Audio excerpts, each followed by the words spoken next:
So this goes here. The only...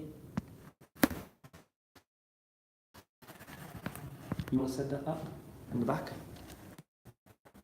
What do you mean?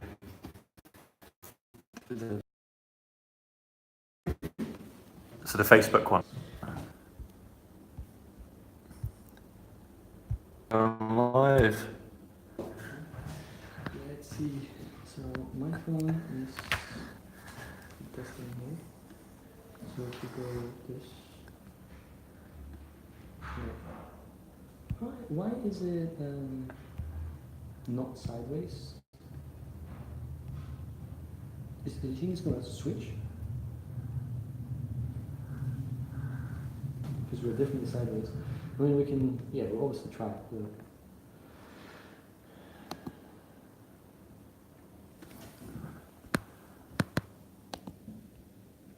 Okay. Do we have anybody there? It's no, not yet. Okay. This isn't put this USB thing on. You need to allow it. Have you allowed it? No, it is. What's Let's hit it, because see that's given the rear camera that. review? Allow. You need to restart Chrome. Oh, do I? Yeah, today's things are reload. Alright, relax. Alright, Fine. Sorry, we ain't got no one watching yet. Okay. Okay, so live video. try. There's no one on. I know, but it's still recording. Oh yeah. So, well, can we not edit it out, no? No, not on that one. Live, you don't. This is why things are real here. Alright, this is not letting me put this USB thing on. This is doing it live. The only problem is that it's not going horizontal. Is it allowing this, or you need to install the application? Then these will work. So it's letting you go to front camera. Yeah, But it's not. Both devices that have been introduced before you turn this application on. If we restart it, it will work. Restart it? Yeah, fine. Or we can use another browser, whatever you... No, do it on Chrome. Okay, so let's position this. This is, we're going, if we go auto here, yeah, that's auto. We go, that's manual. That's, why is it manual? Well, I think it's not bad. So we can go, that's live recording. There was live recording.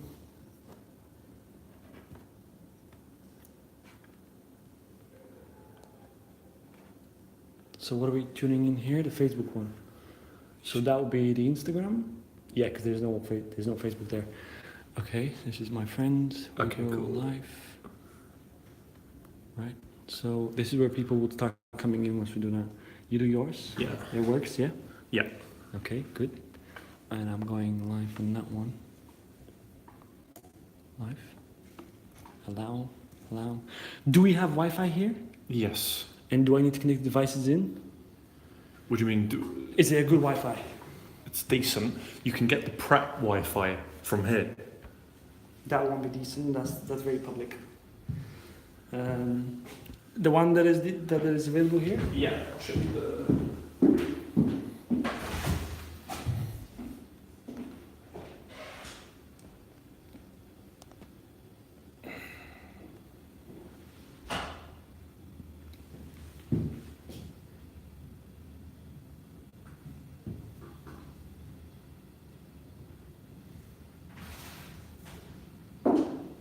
Yeah, I've got the code for it. Actors Temple 5G. Yeah. What's the password?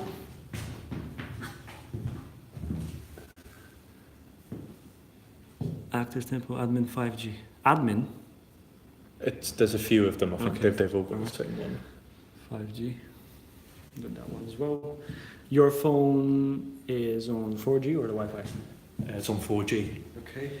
And this thing? Incorrect password. Okay. So it's the guest one. So 2G. guess 2G. What does that mean? It just means it's a little slower than the 5G one.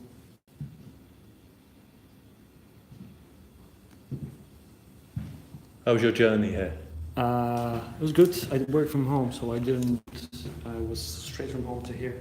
I thought I'd stay in to pick up the packages, but that never happened because they never arrived. Of course.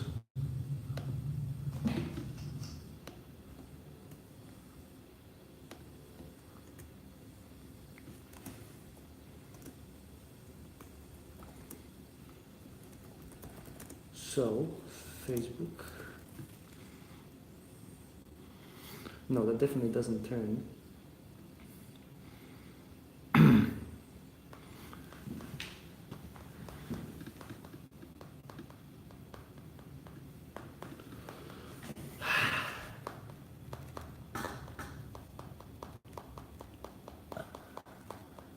Fucking hell. Alright, no. Okay, alright. Okay, going live on Facebook. Cool. Setting this up. 3, 2, 1. That did it. Okay, so I knew this was a bug. So I just need to type it in here, which is very difficult from this angle. That's impossible. Well, click please.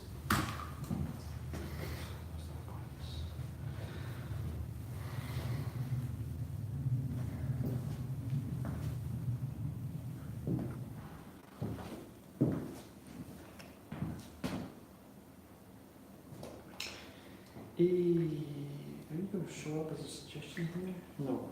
If I add tag you, I need to be.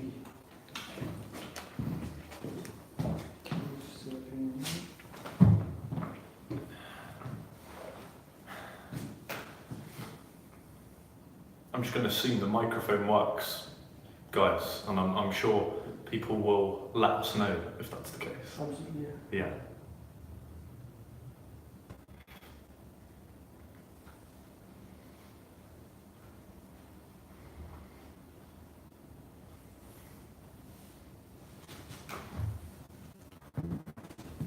So we're live. We've got a couple of people here on Facebook. Welcome, guys.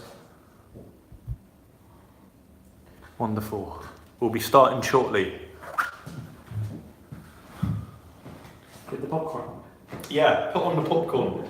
Stick on the kettle. So right now, I'm laying my eyes on, how many cameras do we have here? 1, 2, 3, 4, and 5. You've got that. My word. It's like a firing squad here.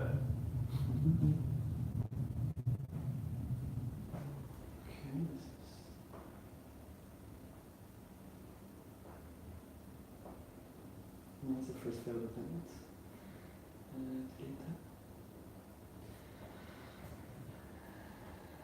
You can't take once you start.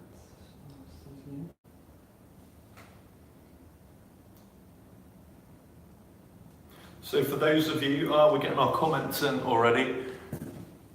Yeah, I can see people joining us for this live stream interview that we're doing here, just near Great Portland Street in central London. My guest for this evening is Lubomir. Currently hiding behind the camera. Who's currently hiding behind the camera. He's very shy so far. That's not true. I'm just the one who's doing the take right now. Yeah, he's the guy who's doing all the hard work as we speak. He's just setting up the final camera.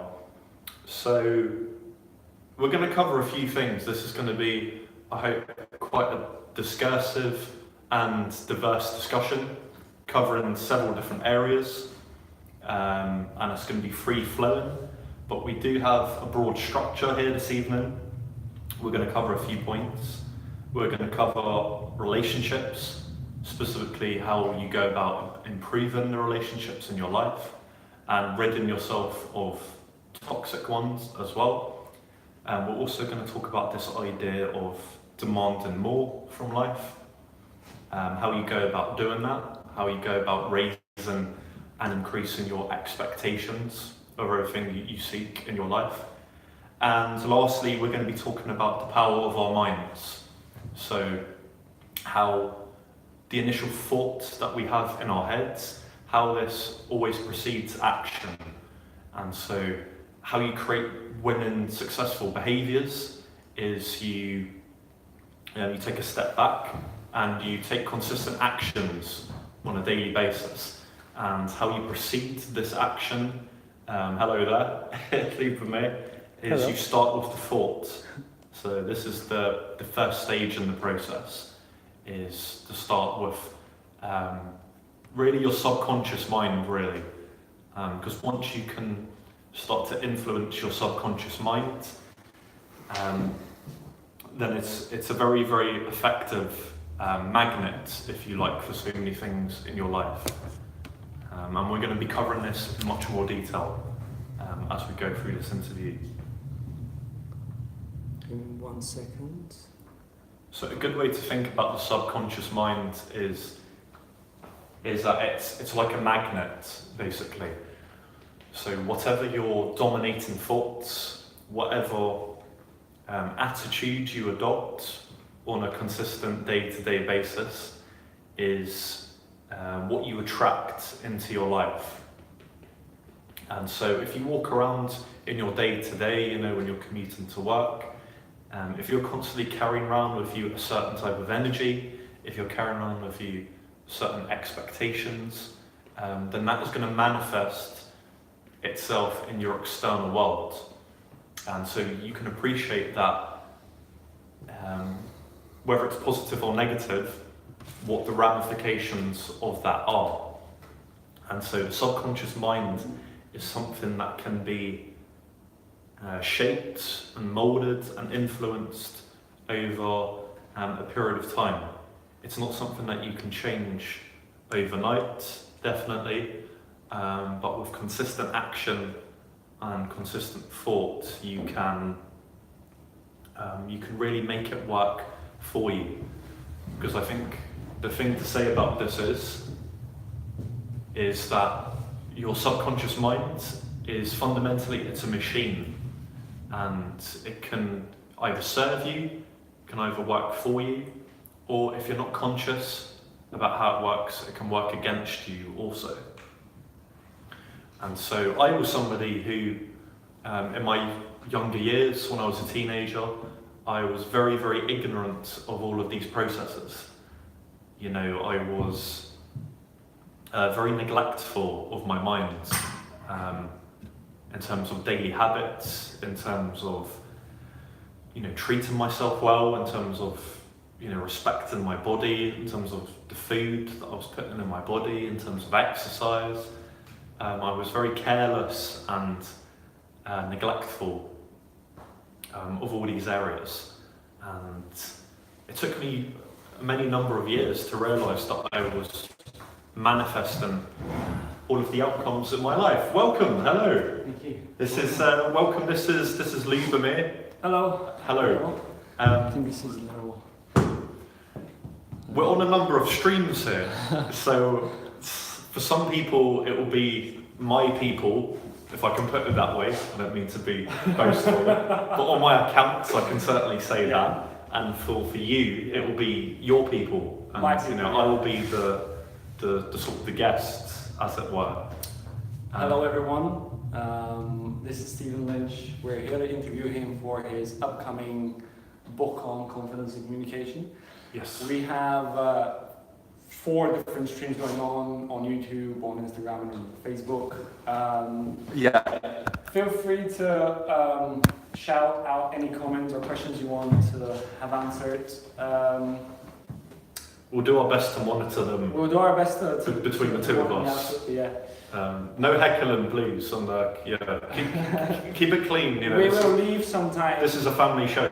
We'll leave some time at the end to address them in more detail once we cover the core of it.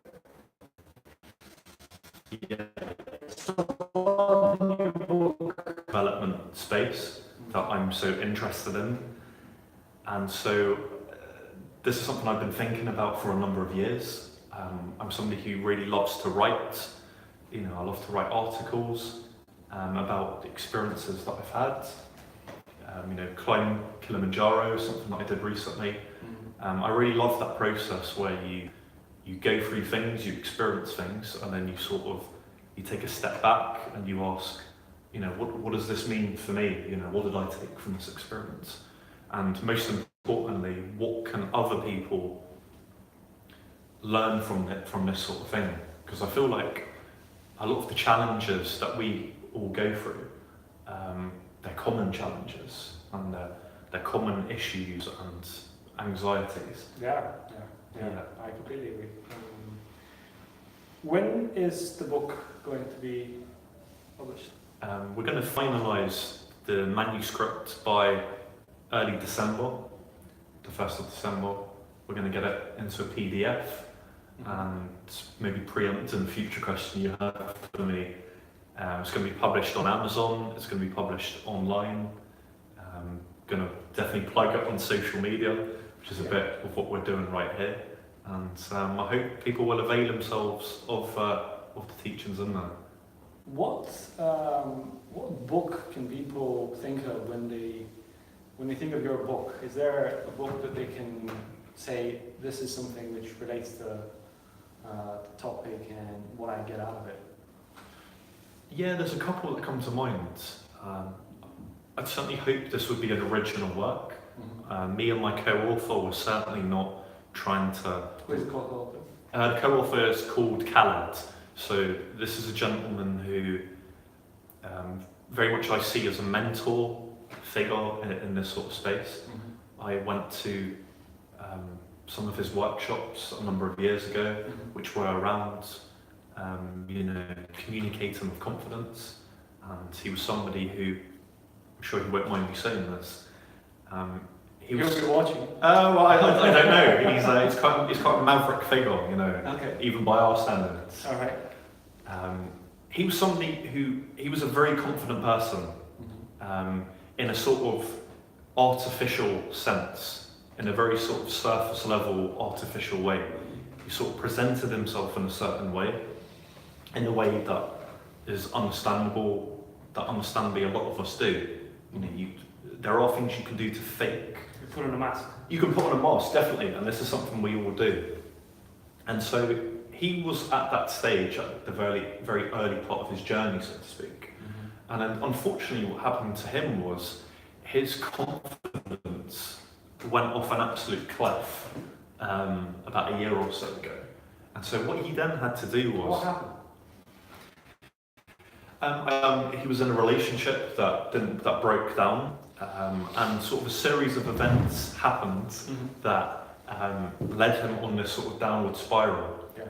And so part of where the genesis of this book has come from is he had to completely tear down this mask that he became aware of.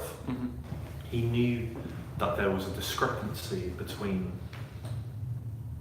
this false confidence that he had, this sort of life that he was presenting to other people, the muscles, the nice plush central London property, doing the workshops and stuff. The status and the prestige. The status and the prestige. So this discrepancy between that and how he really felt on the inside, which was, there was a disconnect. He wasn't being authentic.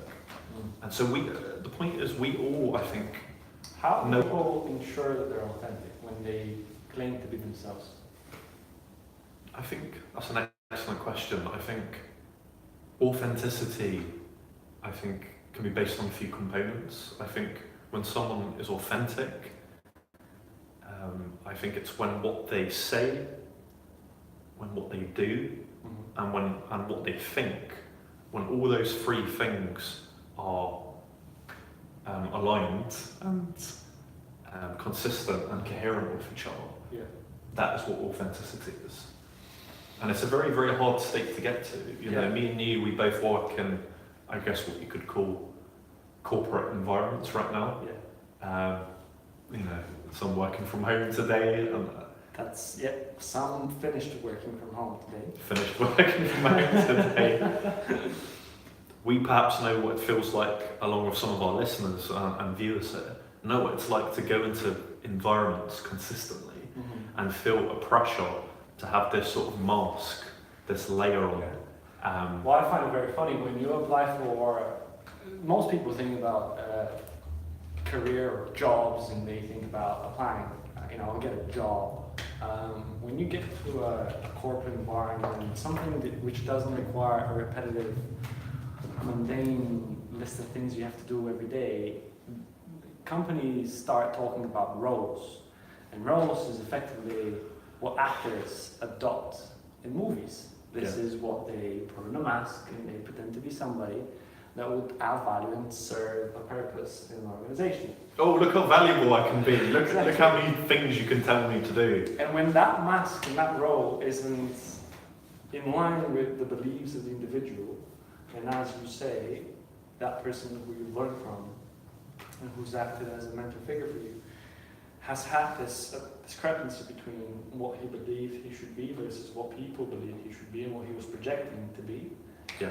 And then the breakdown occurred. That's right. Ensuring that, people just say, be yourself, just be yourself. It's very easy, just be yourself. But most people, the people who are true to themselves, I don't know who I am, I don't know what I want to do. I've spoken to so many people who ask them if they've defined a mission statement or a purpose for themselves. Yes. And very few will actually say, this is what I'm here to do, this is what my life is about. And I think that's probably where the problem starts in having that discrepancy. Yes. In the book, you cover topics about confidence in communication. What role does communication play into this? Communication is fundamental to this, clearly. Let me preface my answer to this with a bit of a short anecdote on this. Because a number of years ago, I got to a point, I was in my early 20s, I was unhappy in my job, I was unhappy in my personal life, in a number of different areas. I wasn't ticking any of the boxes that I wanted to. My finances. A typical millennium generation, right? Yes, you're right. But even beyond them, even I think on any objective measure, I was not tearing up any trees. Finances, salary, relationships were pretty shoddy. There has to be more. There has to be more, right? This is not what I busted the gut at university for 3 years for, doing all-nighters and all sorts of wacky things. I was expecting more. Yeah. And so I got to a place where we would talk about communication. I really, really struggled to communicate with anybody in most of the situations I found myself in. So whether that was family members, whether that was social occasions, down the pub, in the nightclub, unless of course I had a feed of drink in me, unless I was totally leveled, Losing conditions. Completely removing inhibitions that way. And one thing in particular, I remember being and having to give a presentation at work. Just to my team. So this was like 6 or 7 other people. Yeah. Who you've known for a while. Who I'd known for a while, and not in an unfamiliar environment. And I just remember doing such a terrible job of that, such an awful job of it, and feeling terrible about it as well. That sort of created a moment, where I just said to myself inwardly, I felt the fear, I felt the nerves in the pit of my stomach, as it was before it was my turn to speak. And I was like, excuse my language, like, fuck this for a game of darts, We'll beep it out later. We won't subtitle that one. Even being in my early 20s, doing the roles that we sort of do, or whatever you're going to do in your job, you're going to be asked to give presentations, you're going to be asked to give talks, you're going to go to external meetings. Was the poor performance because you didn't enjoy what you were doing? Partly, yeah, partly. What else was there? So I didn't tap into my purpose. Fundamentally, is one of the reasons you mentioned. You didn't know why you were doing it. I was drifting. I was drifting, Lubo. I was doing it for the sake of it. I was doing it to make a living, just to get by, just to tick over. Do you think I've been in the same place, and I've started to think that maybe this is a tendency we see in our age range, where you go. How old are you? I'm 20. I'm You're only 1 year older than me. 29, 30. 29. I think I'm 30 now. I'm not sure. Young man. In any case, I think it's how we go through different stages in life. And when you're young, you think, world is your oyster, and you think that you can do whatever you want to do at university, let's say, and you have this dozen of people that will welcome you after university to you're the man and be the hero of the day. And then you jump into a different reality that university are very poor. You jump into the corporate world or an organization with other people, and you have to start proving yourself again in a very different manner. And you were never prepared to do it in the first instance because you didn't quite know why. Most people at our age, I think, in the Western world that we live in now, fall into that same trap. And I think it's because of a lack of preparation when we're younger. But because we fall into that trap, we then have the ability to sit down and say, this is not what I signed up for. There has to be more than what I've seen up to now. I don't like what I'm doing and I want to do more, and this has to change. Some people actually say this has to change. Some people say, well, that's life, and they accept it. Yeah, that realization moment doesn't even occur to them. Yeah. What do you think the reason for that is? Well, it's easier, isn't it? It's more comfortable. I would argue it's certainly not more comfortable for me, but people are content largely to sit in, get some comments here, Lubomir. Daniel Pereira, hello, how are you doing? Yes, the man who connected us. That's it, yes. Yeah. Thank you very much Thank you for the introduction. We, let's give him a shout out. We did a great training through Daniel. That's right. Some 6-7 months ago. Yeah. And this is how we two met. And Daniel, we would like you to join us on our next one. That's right. We will definitely have interesting things to talk about with you. Where were you at? We're talking about how people get comfortable in. You said it was easier for some. Yeah. Would you say that's part of as a result of a belief system that is indoctrinating people, or is it something else? Yeah, definitely. I think when we're growing up, we get fed narratives by the people surrounding us, and this isn't particularly controversial. This is maybe to be expected. Yeah. So we go to school, we have teachers, we get told to be a certain way, to act a certain way. We're expected, yeah. We're expected. Even if you're not told, you're expected to behave in the orthodox fashion. Uniform fashion. Follow the rules that are set out, all these things. Toe the line. Yeah. Put your hand up. Don't challenge the status quo. Yes. Yeah. And yeah, this sort of conversation can easily. Or if you do, talk to me first. yeah, exactly. Yeah. But the fundamental thing I think it comes back to is, that narrative that I talk about. If you're not conscious that the people around you, this is something I know you're particularly conscious of. The people, the 5 closest people to you. If you take the average of those people, you are of their expectations, attitudes, all of these things. It rubs off on you whether you acknowledge this process or not, even if you don't accept the other person's expectations. If you consistently spend time with these 5 people, which by definition you do because they're the 5 closest people, you are the sum total of that group. Absolutely.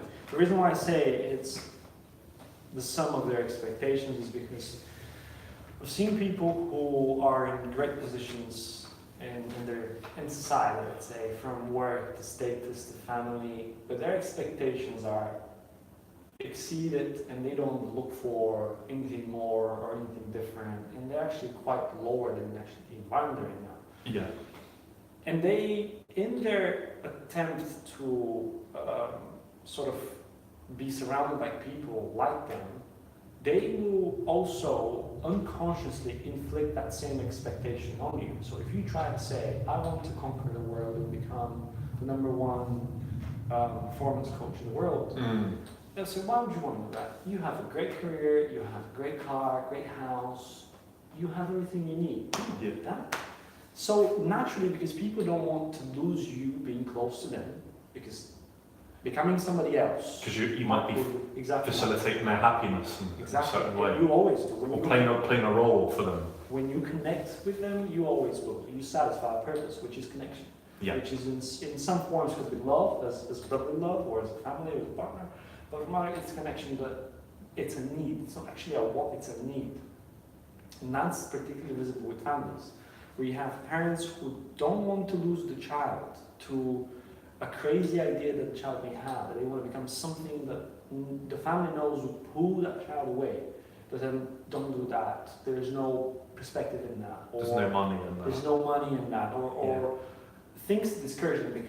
It's done subconsciously. It's not that they want to hurt them or they want to limit their potential or growth in the future. It's because they don't want to lose them.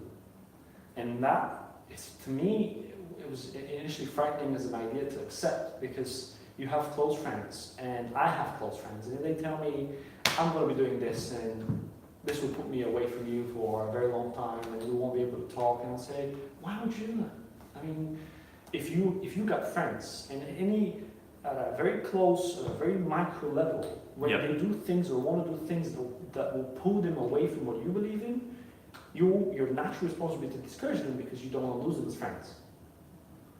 Interesting. I've never heard it being put in those terms before, actually. And as that belief of what I want to do is being inflicted on others, and my expectations of life I wouldn't say inflicted. It's not a disease to be inflicted or a curse. It's influenced. Your belief of your own potential is influenced by your surrounding. And I think when it comes to your surrounding, the people who you surround yourself, the common saying that your net worth is your network. It's simply because the network's value is directly related to your value. If you are of value, people who would like to receive that value will be surrounding you, because they want to gain from that value, and vice versa. If you have people around you that you know can bring value to you, you want them around you.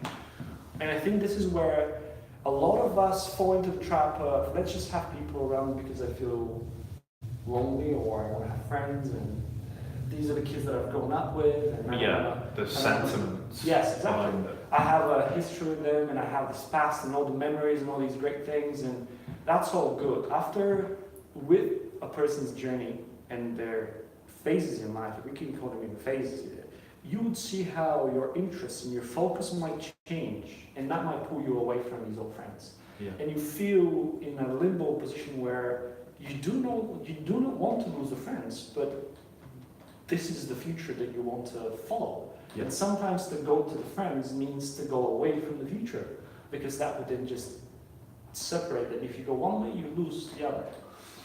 Yeah. In a perfect world, the friends will be supportive of whatever your choice is. Because if you have something that unites them to you and yourself to them, and you value them, and you want for them to achieve the best they could, then you would naturally incentivize that. It's very well put, and it can be quite a painful process with the people who are closest to you, close family members and people you've known a long time, as you pursue these things that you want to do, as you sort of walk down this path. Have you had friends that you've stepped away from? Yeah, absolutely, yeah. Would some of them be watching the live stream now? They might be. I've not checked our audience there. What would you say to them? There's no uniform message to each of them. I'll tell you. I'll be specific. Something I did earlier this year. I've been doing a lot of things this year. Yeah. I decided to go through a process where I would speak to some of these people individually and have frank conversations with them about our relationship.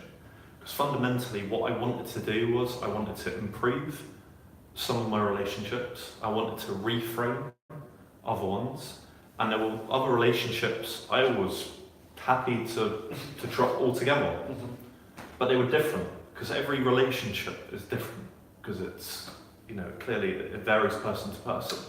So I didn't have a blanket approach. Mm-hmm. I called up maybe 5 or 6 people on the phone, went for a drink in the pub, and I said what was on my mind.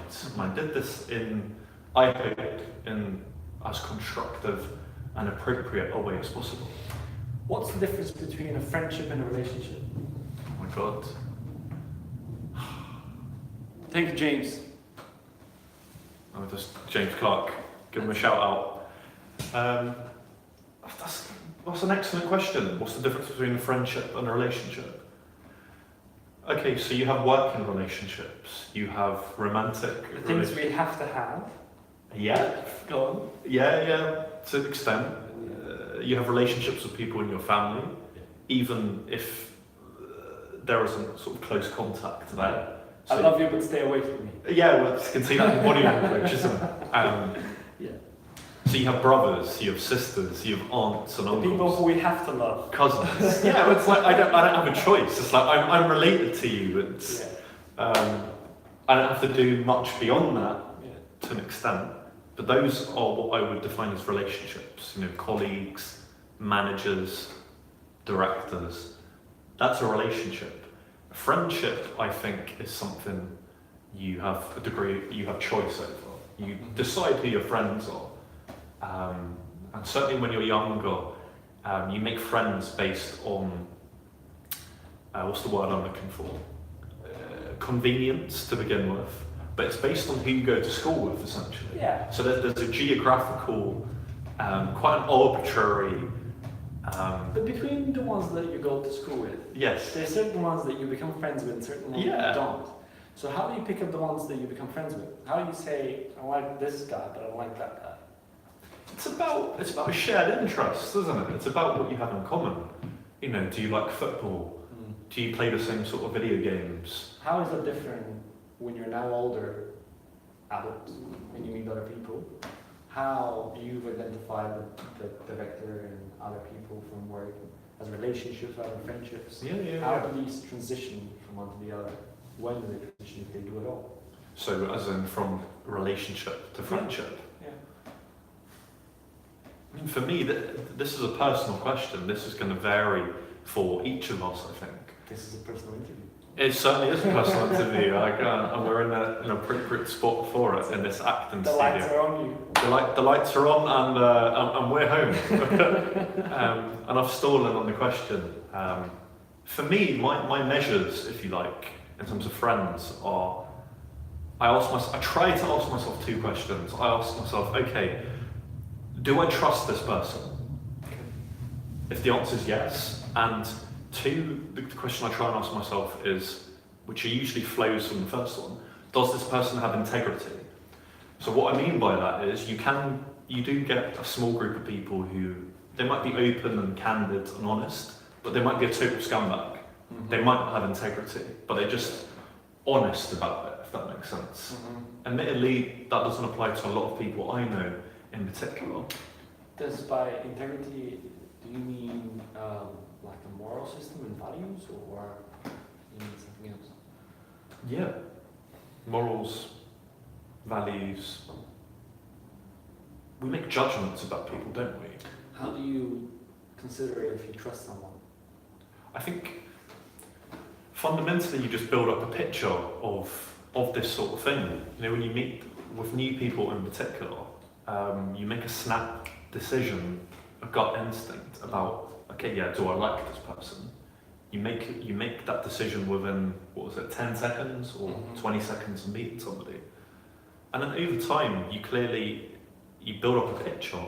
So guys, in 10 seconds, the main thing you can do is just smile. So that will give you at least a good chance. Nice open body language as well. With the hand. Yeah, that's very good. There's a PT of mine who does that same thing. I think it's very disarming. Very good. He's making that because when we first met, I gave him an open hand, and the open hand was laying on the back of the hands, and like it wasn't trying to squeeze you and like exert any excessive masculine, ego-driven attitudes.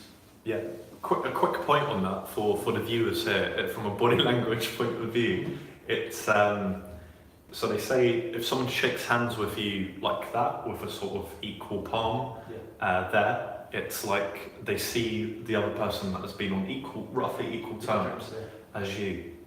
Now, some people would interpret this as being submissive, is the word. Yeah. I prefer to think of it as respecting the other person, particularly someone you might not know that well, and definitely, in my opinion as well, if you go, and I've seen people do this, they go and shake hands like this, it's like someone is trying to dominate you as a person, and when I see that, just immediately I think...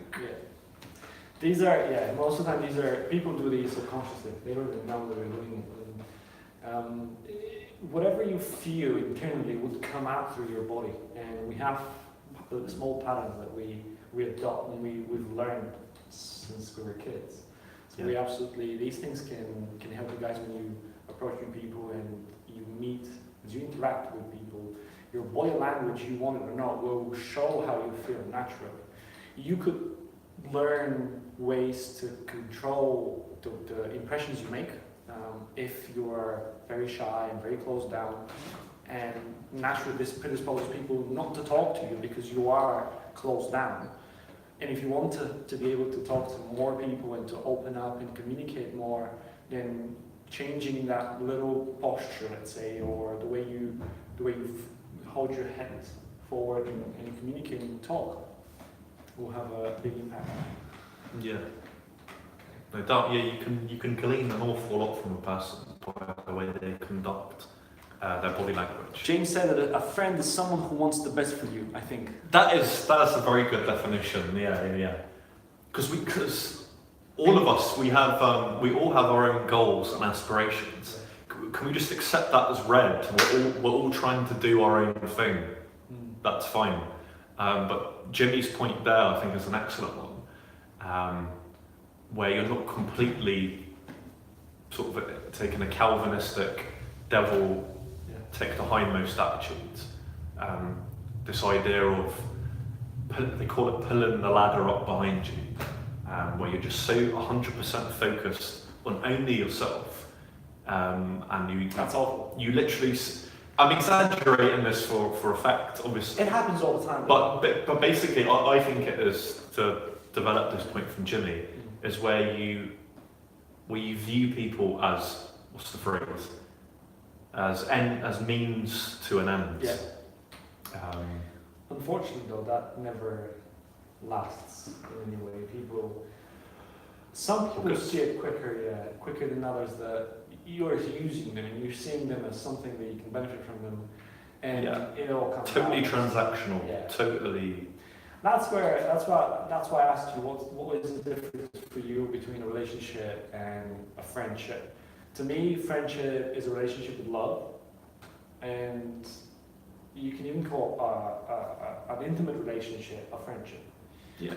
Because I was a kid many years ago when one of my first girlfriends had a best friend, and I never understood what was that supposed to mean, and where was my place in this. So she has her best friend, and I'm her boyfriend. Interesting. And she would spend hours talking to him and sharing. I didn't even know if I felt jealous at the time. I did at the end, when it was finishing. But in the very early stages, I couldn't understand what's the purpose of a best friend. And if whatever I thought the purpose was, that's the purpose of a best friend, and what is my purpose? We were 15, 14, 16 years old. Right? You can ignore sex or any intimate relationship that goes, really deep. Yeah. And I felt very comfortable around this. What is your view on this? Do you think that a woman should have and can have a best friend and a boyfriend or a partner? I think it comes back. Vice versa with men. Yeah. I think fundamentally it comes back to this question on needs, doesn't it? It's like probably in your example there with your ex-girlfriend and the best friend, there was things that best friend was bringing to the table, so to speak. That I wasn't. That's one way you can look at it, but it can be more in the sense, we all have different needs to be fulfilled, don't we? And people, you can just get into a certain mood, frankly, where you just need to call a specific friend, or you need to call a colleague, or whatever it is. I mean, you can call anybody. Why does it have to be the same person all the time? You know, a best friend is somebody who you trust implicit, isn't it? So there was clearly that thing going on there, wasn't it? Okay. I'm not saying she didn't trust you, and that is applicable in all relationships like that. I think there is no space for a best friend when it comes to relationship. And let's talk about yeah. the toxic relationships. If we can segue onto that, I feel like people will take a lot from this. Of course we can. We can check in on the comments. I can't see the comments on your Facebook. Hello Yeah, guys. hello. Can you hear us well? I don't know if we're all set up well. Hello guys. Hello, Mike, McGing, Charlotte, Tony, Hugo, Nicole, Sean, Daniel, Sheridan, James is saying Peter, Emma, Connor, Golnaz, Agoni. Hello, everybody. Very good. So, toxic relationships. We all have them, don't we? How do we...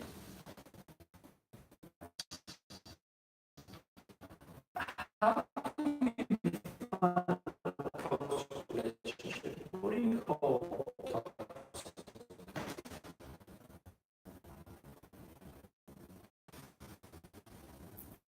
Toxic in the sense less in the tank, so to speak. So why would you do it in the first instance? Well, this is an excellent question. It might be down to sentiment. It might be down to you've not basically obligation. Yeah. A sense of obligation. If it's work, for example, or it might simply mean you've frankly not had the courage, or you've not taken the notion in your mind to try and improve that relationship, or end it completely. Yeah. There's a book by a famous author called Bernard Burchard. In his book, The Motivation Manifesto, he speaks about weaklings, people who, in the notion of toxic relationships, influence your belief of what can you do and what you're capable of, and their attitude is of a weak character who doesn't really like the difficult things, the responsibility that someone can bear from challenge and going through a difficult time. And these are one of the types of toxic relationships that I see common. The people, and they're very difficult to notice because they're subtle. When you say, I want to become this, right? What do you think about that? And they say that's great, but I know this guy and it didn't quite work out for them, and I don't really think you should do it because it's very difficult, or I think you'd be better at something else. Yeah. These are the kind of people who both can supposedly give you constructive feedback about why, but at the same time, their own beliefs of what they're capable of will come onto you. It's a projection. As a projection, yes, of Yeah. what's really possible. And or more importantly, their lack of belief of what's possible will come onto you. Yeah. And these are one of the subtle levels of toxic relationships. Then you have the other one where you gain something out of it, but you lose a lot more. And that's when you've identified that it is a toxic relationship. a lot of people identify toxic relationships as relationships that are, they call them the drainers, people who drain your energy. Energy vampires is Energy one of the vampires, terms yeah, for it. Common term, yeah. In these examples, they are, I believe, in frequencies and energy, and sometimes when people are uplifting and they have a positive vibe, millennials, they call it vibes, just good vibes, happy vibes, we kind of feed onto that. And some people can really feed onto that and kind of take as much as they could out of it. And you could, at the end of a communication with someone, you could feel drained because you've given them your energy, your excitement, your enthusiasm. And they've taken all of it, and you are left with this, if you have a limited amount of it, i.e., if you can only pump yourself to be at a peak state to a certain degree, and you use that to pump someone and to kind of inspire them to be more, to do more, to expect more of themselves and work harder, they might take it, but at the same time, they might argue with you that, you know, yeah, but that's very easy of you to say, you know, and that can be a wear off of what's actually possible for both them and you. So these are the energy vampires, and that's why. But at the same time, when you look at why would you be in a relationship with a person like that, there is something you gain out of it. And relationships, to me, are a way to connect with people. We connect by finding things that are in common between us and someone else. That's as simple as that. A connection is finding the similarities between two characters of what they desire, what they expect, what they fight for, what they believe in. All these things, they come through the way you communicate, what you believe in, what you do. Like day to day, where do you see yourself? Do you go at work, or do you go volunteer? These things, this is a great example where if you believe in giving back to society, you wouldn't be focused on making the money. So I wouldn't find you in a place where you would be, I don't know, at a bookmaker shop trying to make $1 million by playing the lottery. I would find you in a charity organization, volunteering your time. These are simple examples where we lose the track when it comes to meeting people. I believe that you should do more of what you believe in if you want to meet the same people. Yeah. The people with the same sort of beliefs and needs, and I won't say needs, but beliefs and desires from life. 100%. And I believe that when it comes to toxic relationships, we say that's a toxic relationship. If you're still in it, there's something you're gaining out of it, because you wouldn't be in it if it wasn't. There's something that you are either, if you're doing it for someone else, let's say I am a very close friend with a kid, and that kid is toxic in many ways. Let's say it wastes the time that they have on their hands, and I'm trying to do good to their parents and spend time and educate or do things like that. There's still something for you. There's the acceptance or recognition from a person on the other side that you're gaining out of it. It could be either a sense of recognition or any of the other 6 needs. Are you familiar with the 6 human needs? No, please refresh my memory. There is a very mainstream theory in psychology where one of the theories developed by Abraham Maslow is the pyramid of needs, and some other psychologists, psychiatrists have summarized it in 6 human needs. There are 4 basic needs and 2 secondary. They're called the needs of the spirit. The first 4 we all share, all 6. And the first 4 are security or certainty, insecurity or variety, significance, love or connection. 5 and 6 are the secondary, which is growth and contribution. If we go one in turn, any of these 6 can be a reason why would you remain in a toxic relationship. And that's important because we don't necessarily stop for a moment. We've spoken about going into a hypnotic rhythm. You do not necessarily reflect why do you still remain in a relationship that may be inflicting mental damage on you or any other negative impact. Any of these 6 needs can be a reason why you remain in it. You might lose a sense of significance. You might lose a sense of security because they bring fear to you, but they'll bring you something else.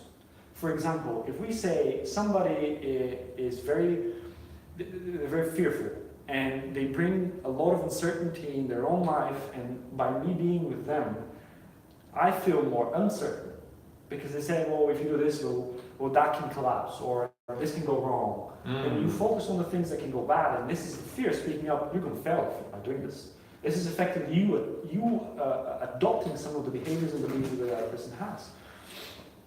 That's an example in which you become more uncertain, and that may not be, or may be a need that you require at the time. But at the same time, you might feel a sense of connection by being with them. If they're very much like you, you might still want to be with them because they understand you. Yeah. And that's a need that you would look to satisfy subconsciously, not even knowingly, like, I like this guy, I feel connected. It might not be even at that level. It could be at a level where I just like being with the person. Like, he understands what I like. When I say something, he finishes the word. That's great. But if that person suffers from a huge sense of uncertainty and fear in their life, and for some reason you're slightly different, then you would also adopt that, and that can turn into a toxic relationship. Because the fear of failure and the fear of the future, fear is only regarding the future, nothing else. The fear of failure in the future can translate onto you through that relationship. And by you wanting to feel connected, related with somebody, you might adopt that. That I call a toxic relationship. It's when we talk about relationships, if we identify them as something you have in common with someone, i.e., we meet, we talk, we share common beliefs, we share similar values and interests. We like Nando's. We like Nando's. We connect at a certain level. If we, however, say that's a toxic relationship, you must have identified something that is taking away one of your needs. The 6 human needs, certainty is a sense of security. You know where you'll be tomorrow. You know that you have a roof on top of your head. It could be very basic, or it could be something as big as I don't know. I feel safe at work. These are bigger things. It could be paycheck. Exactly, paycheck coming in. Do I have enough money for tomorrow? Do I have enough money to secure things in the future? This is the very basic needs. We all have that need. And we all have the 6. But the first one is, if you don't have the first one, you can't focus on any of the other ones. The second human needs, and Tony says it in God in her infinite wisdom. This is Tony Robbins, isn't it? Tony Robbins, yes. Yeah. He says the second need is uncertainty, which is the opposite of security, which is variety. So if you knew what would happen in every moment, every second of the day, if you knew what was happening, you'd be bored out to death. So you want to feel something different. You want to change your state. You want to be, excited. Yeah. So the needs are, So I think now this would be a good time to draw this particular discussion to a close. Have a short break. Have a short break. We'll put our makeup on and stuff as well. We'll have a tea break. He wants to go to the toilet, that's why. If you have any questions, now would be the time to type them down and we can review them and come back in a few minutes. We just want to check that all is working well and you can see us and you can hear us well. We have Susie. Hello, Susie. On yours, we have James. Yes. Welcome all. Welcome on. If there's anything you want to cover now, let us know. We'll have a short 5-10 minute break. 5-10 minute break, and we'll go straight back into it. Talking about the power of thoughts and a bit more on this hypnotic rhythm idea that we've introduced. Okay. So thank you for listening, guys. Back in a sec. All right.